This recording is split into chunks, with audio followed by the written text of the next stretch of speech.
Hi everyone, hope everyone is well. Today I am playing ASL Scenario S48. I played S47 on the last video, and like the last video I am using the retro Tactical World War II Wargame variant rule set 5th edition, and not for 1 minute am I going to suggest that this is a superior or replacement for ASL starter kit or ASL full ASL rule set. Not indeed. Instead, I think the more I'm playing retro, the more I can see it's a great rule set for people who have ASL or the original squad leader or starter kit even, and don't play those games so much because of the rules overhead of them. And I've had this a little while. I've done quite a few videos using retro. I want to get back into it really to do a bunch of playthroughs so I could do a review, so I could be informed and discuss about who I think the retro rule set is for, things it does that are quite interesting. So here it is set up. Now one of the interesting things about this particular scenario, I'm just going to grab my tweezers there. So the Americans are already set up in the town, and the Italians now are counter-attacking against the town. And one of the reasons I picked this scenario is the Italians on the north side of the board here have quite a few tanks. So they've got armour. The Americans have no armour whatsoever. They are the Rangers. But they do have an AT gun here in this hex. I placed it in this hex to give them line of sight down this road and down this road.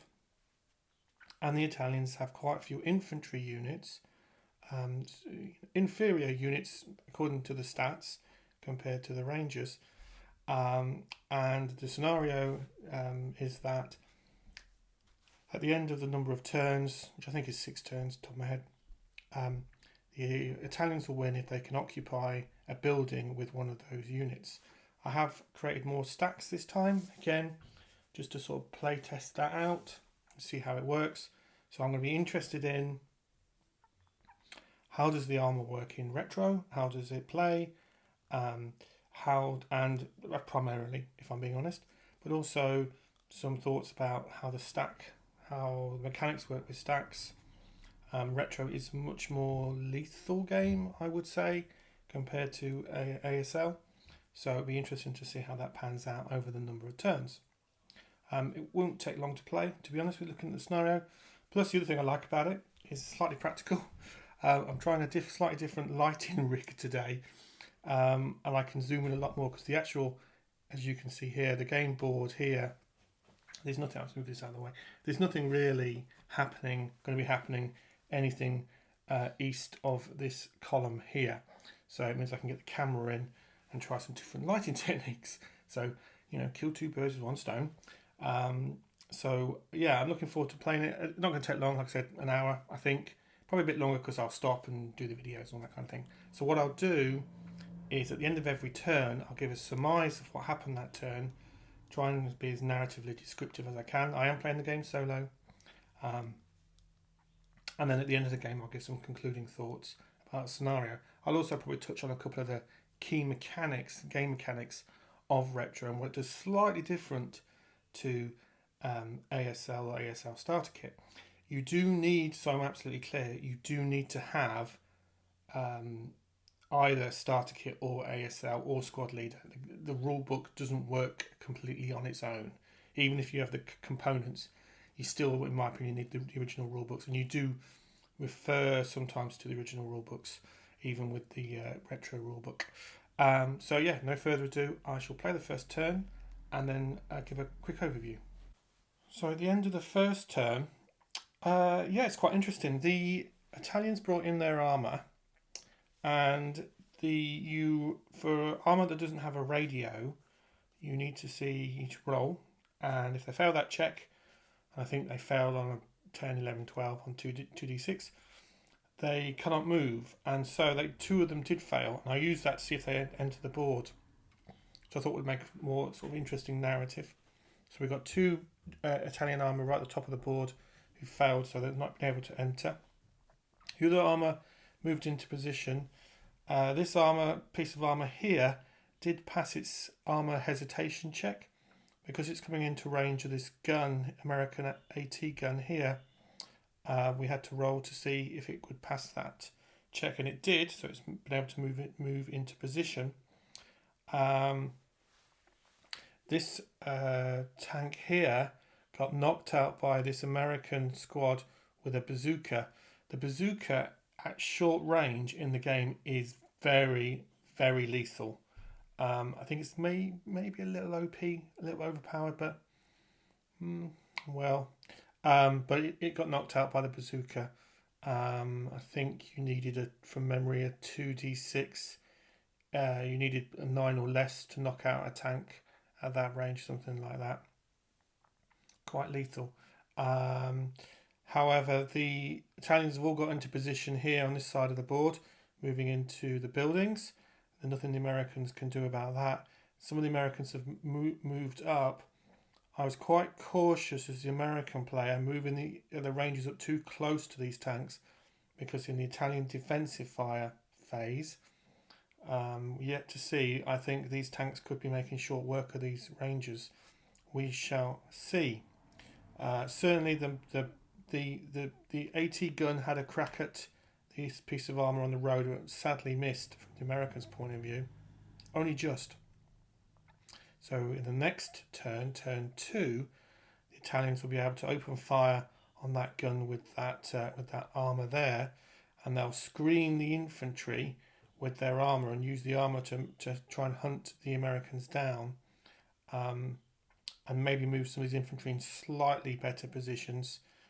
You could really game this scenario a little bit and hold the Italians back. I don't want to do that.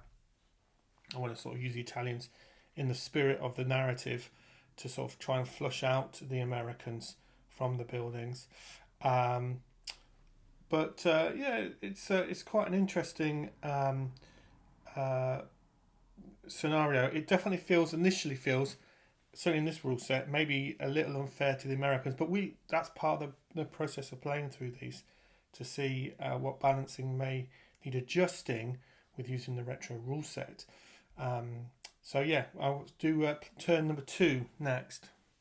Yeah, so quite a lot of action in the last turn. Where do we start? So the Italians, the top of the board is just off camera. They were unable to bring a tank in again. It failed its radio check. So poor sort of organisation on the armour there for the Axis. However, the Italians were able to secure up this defensive positions here, and they've moved the armour down here.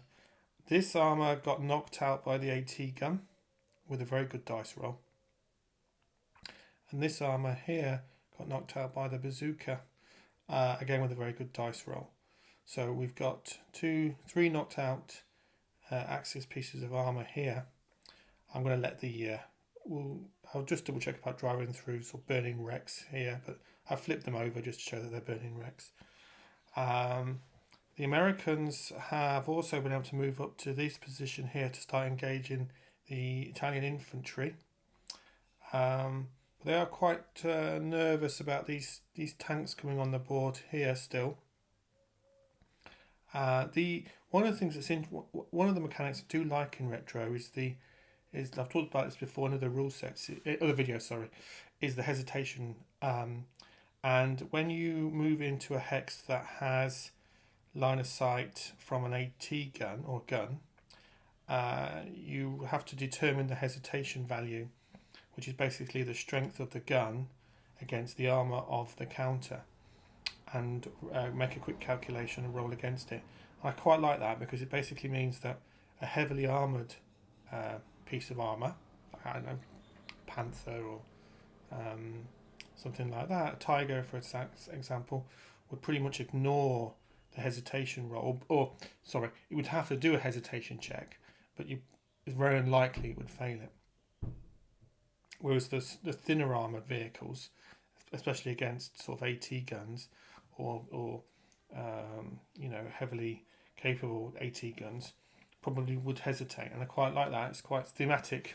It's quite an interesting mechanic. Quite easy and quick to do. adds a sort of a certain sense of sort of narrative and believability, I think, to the battle. So, yeah, at the end of that turn, the Americans are in a good position. They are knocking out tanks. They are moving up to engage the Italians. The Italians are getting into good defensive positions to be able to see if they can stop the American attack. So, yeah, very good.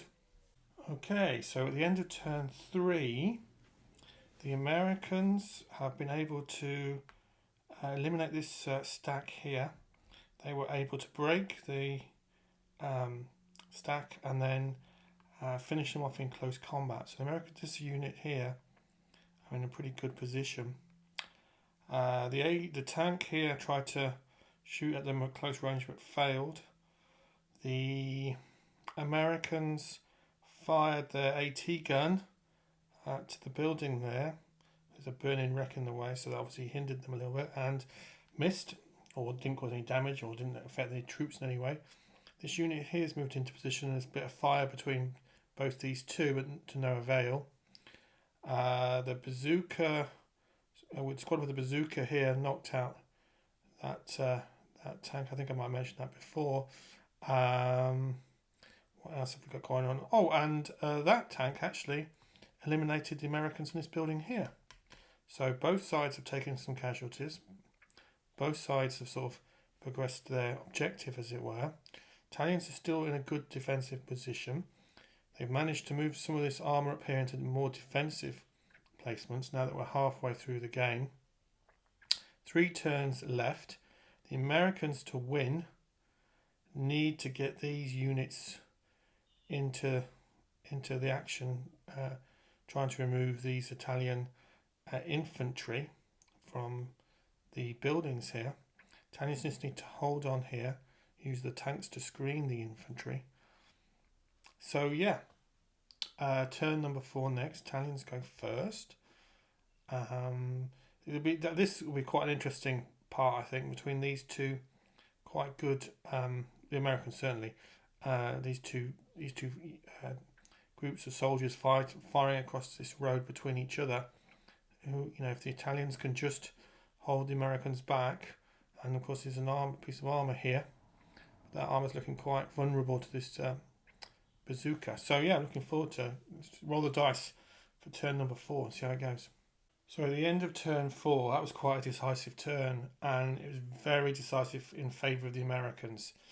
They have this stack here is broken.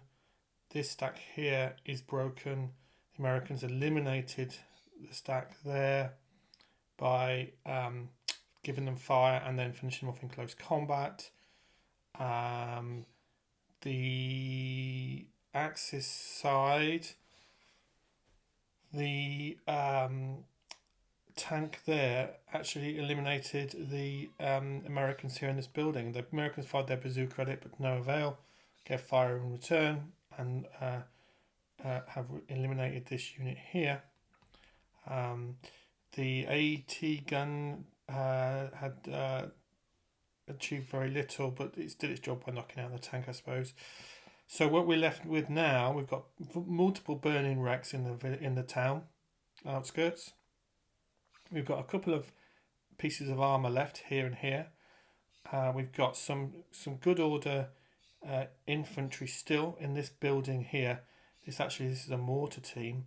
Haven't done anything at all, and probably would have been better put them in, not really using the mortar and putting them in a building, to be fair. So in their turn they will be able to move into that building there.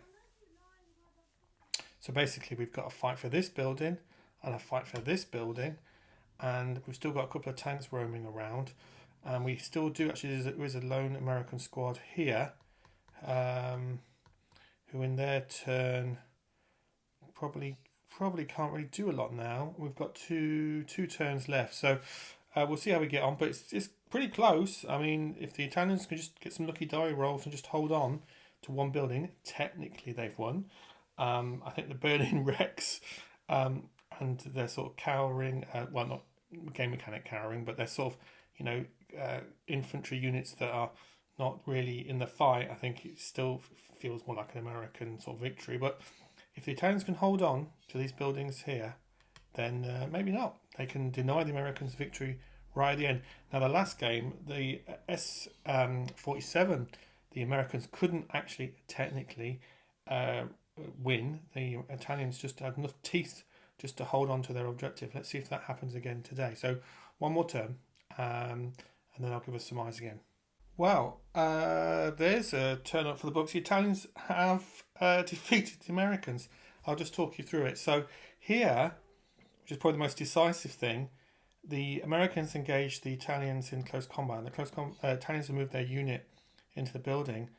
And by the die roll, the Italians beat the Americans in close combat, even though the Americans were almost double their strength, and defeated them.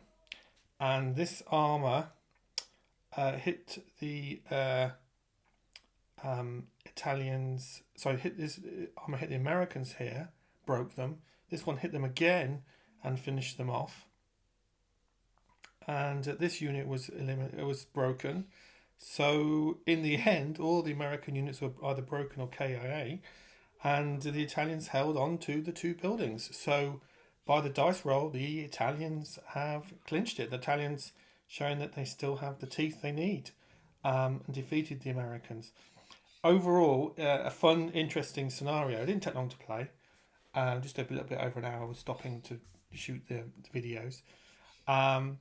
The things that I kind of liked about it, I liked the vehicle hesitation rules. So when you're moving into, if you're moving into a line of sight of a gun, so you're moving the tank here, for example, into the line of sight of the gun, you roll to see if it could do that.